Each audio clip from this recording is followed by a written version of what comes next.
राधे कृष्णा। इस बार किस तरीके से हम अपने लड्डू गोपाल को रक्षाबंधन पर तैयार करेंगे, इसके बारे में हम जानकारी लेंगे और जानेंगे कि क्या जरूरी है रक्षाबंधन पर अपने लड्डू गोपाल के साथ करना, क्योंकि ये हमारे साथ लड्डू गोपाल बाल गोपाल के स्वरूप में भी हम इन्हें रखते हैं और हम सभी इनको पुत्र भी समझकर भी इनकी सेवा करते हैं। जो लोग बाल गोपाल की सेवा करते हैं उनके जीवन में पुत्र और धन की कभी कोई कमी नहीं रहती है, तथा ये बताते हैं कि इनके आने से पहले घर में क्या क्या चीज वो आ जाते हैं, क्योंकि इनकी सेवा आसान नहीं होता है और ये अपनी सेवा के लिए हमें परेशान नहीं करना चाहते हैं।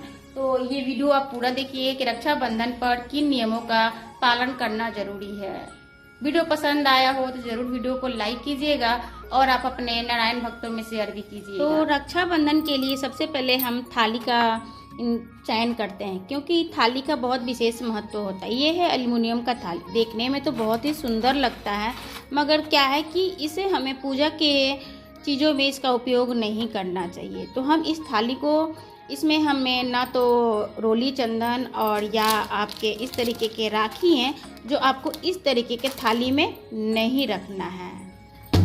दूसरा चीज़ है कि आप इस तरीके की तांबे की, पीतल की थाली आप ले सकते हैं, तथा अगर ये देखने में आपको सही नहीं लग रहा है तो इसके ऊपर आप एक कवर चढ़ा लीजिए। आप पिछले वीडियो में आप देखे होंगे कि हमने थाली को किस तरीके से कवर किया था, मैं उसको भी मेंशन कर दूंगी।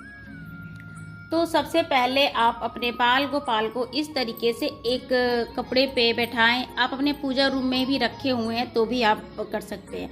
आज हमने लड्डू गोपाल की सुबह पूजा कर ली है, तो अभी मैं इनको नहलाऊंगी धुलाऊंगी अभी नहीं, क्योंकि मैं वीडियो तो बना रही हूँ लेकिन है तो भगवान ही। तो मैंने इनकी सुबह में मैंने पूजा कर ली है। उस दिन आपको क्या करना है, लड्डू गोपाल को आपको पंचामृत से स्नान करवाना है। पंचामृत से स्नान करा के दूध, दही, घी, शक्कर और तुलसी के पत्ते से भगवान को स्नान करवाना। स्नान करवाने के बाद आपको इनको कुछ चीज़ें ज़रूर आपको धारण करवानी है। पहला जो चीज़ है वो है गोपी चंदन। ये है गोपी चंदन। तो गोपी चंदन आप जरूर ठाकुर जी को आप लगाएं तथा चंदन भी लगाएं। गोपी चंदन चतुर्मास में भी लगाए जाते हैं तथा जो पुरुषोत्तम मास आते हैं उसमें भी धारण किया जाता है कि चतुर्मास में गोपी चंदन लगाने से अकाल मृत्यु का भय नहीं होता, तो ठाकुर जी हमारी रक्षा करते हैं। तो गोपी चंदन ठाकुर जी को जरूर लगाएं। तो गोपी चंदन के बाद जब हम ठाकुर जी को स्नान कराने के बाद चंदन लगा देंगे, इत्र लगा देंगे, उसके बाद हमें वस्त्र पहनाना होता है। तो वस्त्र पहनाने के लिए हमने ठाकुर जी के लिए जो भी हमने वस्त्र ये निकाले हैं, तो इस तरीके से आप वस्त्र रखें, क्योंकि ये वस्त्र ठाकुर जी को कौन सा वस्त्र पसंद आएगा ये तो ठाकुर जी ही जाने।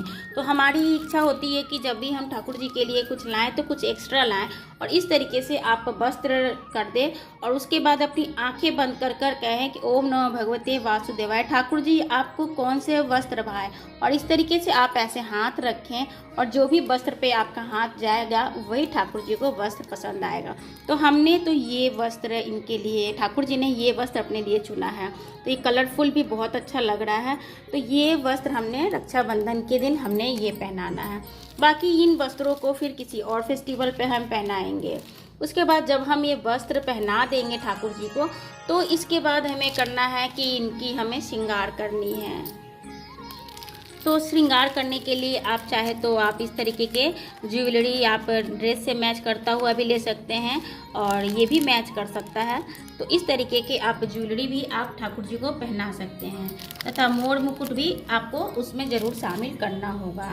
तो ये जैसे ये मोर मुकुट है, तो ये मोर मुकुट मैंने ये रखा है, तो ये भी पहना सकते हैं।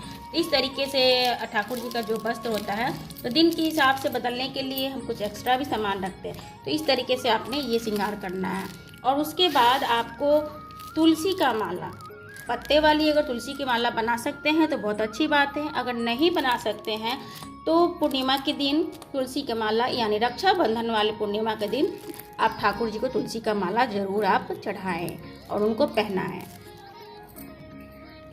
साथ में ही आप ये वैजयंती की मनके की माला भी पहना सकते हैं। तो ये मनके हैं मैंने एक बड़ा माला लिया था, उसमें से ये माला मतलब मोती बचा हुआ था तथा इसमें से मैंने ठाकुर जी को छोटा माला बनाकर पहना रखा है। तो इस तरीके से आप पहले से ही वैजयंती की माला ले आएँ और आप उनको छोटा करके रख लें। जो भी ये साइज़ के आपके ठाकुर जी हैं उतने ही बड़े माला आप बनाकर उनको पहनाएं। वैजयंती का माला उनको बहुत ही पसंद होता है। जैसे आप आरती करते हैं तो आपको पता है कि गले में वैजयंती माला मधुर बजावे मुरली वाला, तो इस तरीके से वैजयंती की माला जरूर उनको धारण कराना चाहिए। तो वैजयंती की माला धारण कराने से हमें निश्चित ही लक्ष्मी की प्राप्ति भी होती है। तथा आप पीला चंदन ठाकुर जी को उस दिन जरूर लगाएं, जो कि अष्टगंध होता है। और अगर इसमें आप थोड़ी सी इत्र डालकर अगर लगाते हैं तो बहुत ही वो पसंद करते हैं। इन सभी चीज़ों को मेकअप करने के बाद, श्रृंगार करने के बाद फटाक से हमें ठाकुर जी को भोग लगाना होता है। तो भोग लगाने के लिए हमें एक प्रसाद ले लेते हैं और ये लगा देते हैं, क्योंकि रक्षाबंधन से पहले हमें इन चीज़ों को करना होता है। उसके बाद हमें, जैसे हमने भोग लगा दिया, तब हमें धूप दीप दे देनी होती है। जिसे धूप दीप दे देने होते हैं, उसके बाद हमें ठाकुर जी को राखी बांधनी होती है।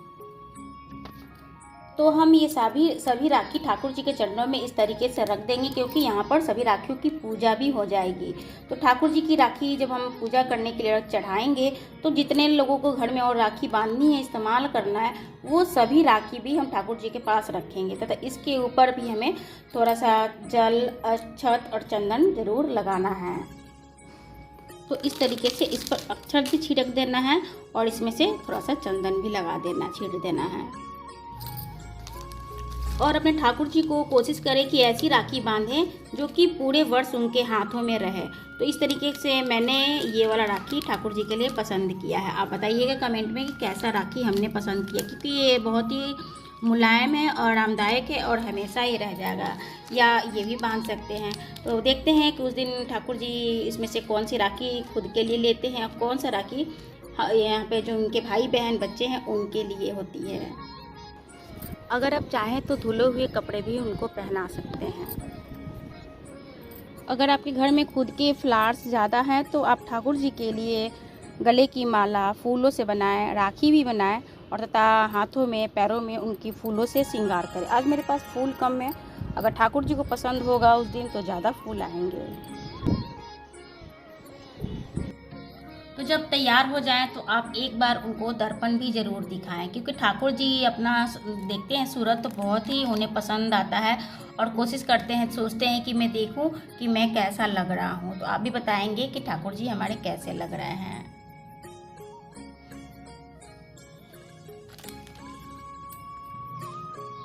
तो आशा करते हैं कि इस रक्षाबंधन ठाकुर जी से जो भी जानकारी चाहिए थी आपको मिल गया होगा।